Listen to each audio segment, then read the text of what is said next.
on YouTube? It's your boy Chaz Custom Model Cars. I'm coming at you guys with a build review video on the 68 Mustang Bullitt GT and on the 69 Shelby Mustang GT500. Before we get into anything, I just want to share with you guys a quick update on the Cadillac build. So there's your little preview. Okay, a little teaser for you.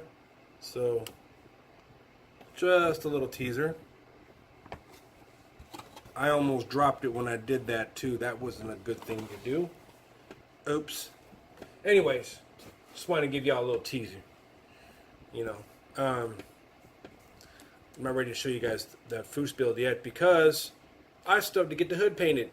And the weather's disgusting and nasty. It's all humid and sticky and hot. So, and I don't got the paint right now to finish the hood, so I will get that done.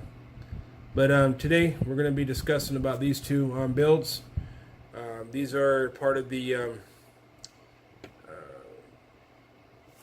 builds that I don't do engine wiring, plumbing, and all that stuff. I just kind of put it together and just kind of take my time with it and just build. You know what I mean? Just something to do that keeps me from burning out or overworking myself, so to speak. It's just something to do. Now this one's a restoration build. This one's a brand new kit. So let's go ahead and jump into it and share with you guys what's going on with these two builds. Okay, everybody, we're going to be talking about this Revell 68 Bullitt Mustang GT. It is a restoration build once again. It used to be painted in a Krylon primer white, which I opened up the trunk afterward, tried to hinge it, made a mess out of it. Chassis wasn't painted, and the back wall and the interior wasn't painted. So then I added some crappy 22-inch wheels on it, and just didn't fit the look. So I do need to do some touch-up on a little bit on the door here. I noticed the chrome pen kind of globbed on there, but it's all good.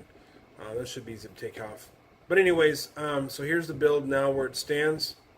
It took me a little bit to do, but I was able to paint this in a Rust-Oleum heirloom satin white with automotive clear. It is not polished at all because I wanted to give it that, you know, everyday used car look. Something you'd be driving around. The wheels are from Monogram's Model T, the one with the trailer on it, and I've had these in my parts bin for a very long time, and decided to go ahead and use them on this car because they were very fitting. I didn't have to jack up the rear or nothing. The tires actually fit really nice in the back. So let's go ahead and take you a little trip around here. You can see I've got the rusted hood. We'll talk about that in a little bit. Here's the front of the car, passenger side, and here is the rear of the vehicle. Now, as you can see in the rear of the vehicle, I did black out the back panel. I did hand paint all that. Okay. That's the way it is on the Bullitt Mustang, and I did use a chrome pen for the trim. I tried using bare metal foil, and that was not working. It wasn't sticking, so got my chrome tips on there in the correct way. There's my reverse lights that are painted. So these wheels are very fitting. I finally was able to get these all detailed out. It's all bare metal foiled and then painted with the clear red. I used Tamiya panel line stuff. The front end I did do my did paint it silver and stuff. It's not a, I don't think it's bare metal foil. Let me take this hood off and check. No, I did paint all this here in silver, so in the bottom grill piece. But there it is. It's all detailed in the front and everything. And then here's the driver's side. So it's not perfect. You know, there's some blemishes and stuff here and there, but you know, it's an everyday beater. So you know what I mean. The hood, I did weather the hood, made it all rusty.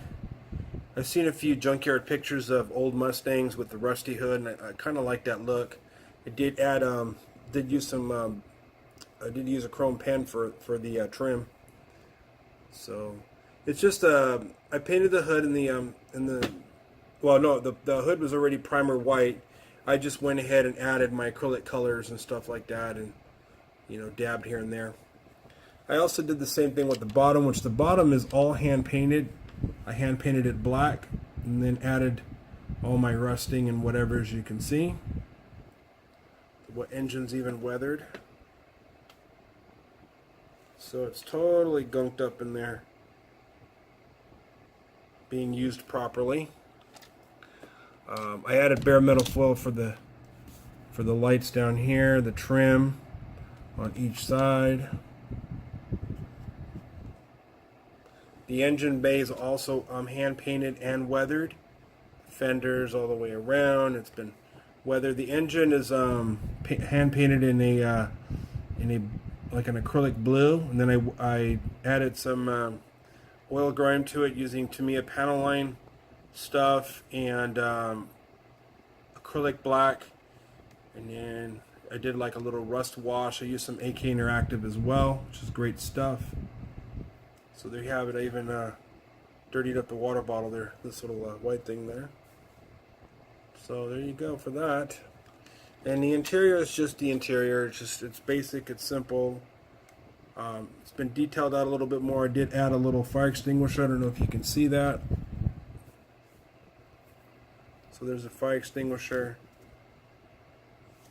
And then there's the back end. It's now painted black to match everything. It does have carpeting and stuff in it. So, but that's that for the Bullitt Mustang. The next build review is on the Revell 69 Shelby GT500. It's painted in a Rust-Oleum satin candy apple red with automotive clear, and the hood is painted Rust-Oleum flat black, and there's no clear or nothing on that. I didn't buff it out that much, just as much as I could. Again, I just wanted to make it look like an everyday driven car. I did bare metal foil all the trim that's around the vehicle itself.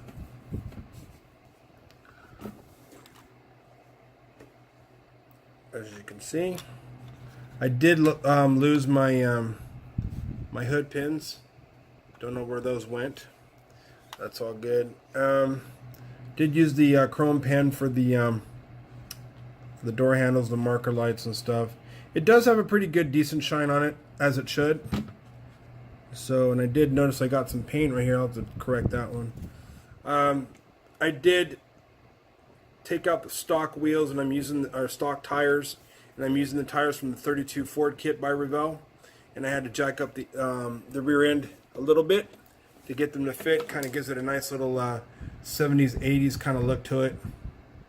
And I did paint the rims in gray, detail those out. Here's the front of the car. Tamiya clear orange on the turn signals. Blacked out the front grille and everything like that.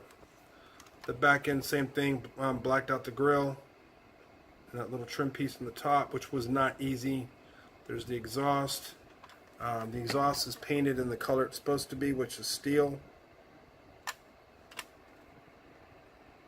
So, and then here's the driver's side. Again with the chrome pen with the door handle and the turn signal. On the engine, I painted it the Rust-Oleum satin ink blue, whatever I had left over. Kind of fit the color pretty good. And then I spray painted the battery and some parts of the radiator, but for the most part the engine bay is all hand painted in acrylic black. Detailed a lot of stuff out. Painted the valve covers aluminum, just for that stock factory look.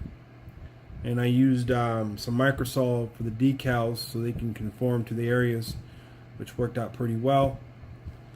There you can see the front grille once again. And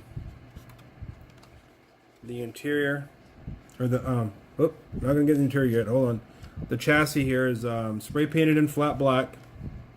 It's got a little bit of matte clear on it, and then the other part of the chassis is all hand painted in acrylic black with no clear on it. And then I mixed up my own little primer color for the pumpkin, as seen on the factory version.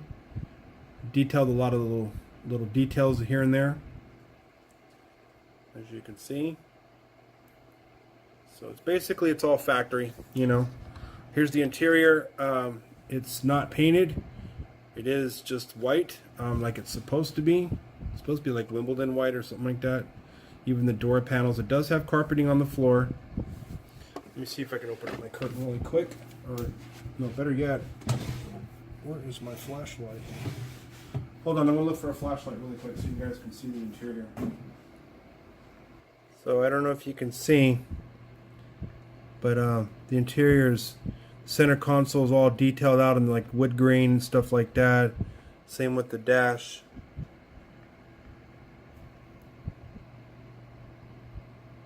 The clocks and all the gauges are all detailed out and everything. So, and the door panels are detailed out using a chrome pan, acrylic paints, and all that stuff. So there you have it. Hopefully you guys can see that. I do apologize, you know, the lighting and stuff. I don't have the best lighting in my room, but anyways, that concludes the build review for both of these builds. Hopefully all of you enjoyed. Leave me a comment below. Let me know what you all think. And I got some more videos for you guys coming up, so stay tuned for that. Other than that, I even have I also have a kit review video too as well coming up. So yeah, but I just wanted to give you guys a little teaser of the Foos build, and that will be posted once it gets finished. So until the next video, guys, your boy Chaz Custom Auto Cars, I'm signing out. Peace.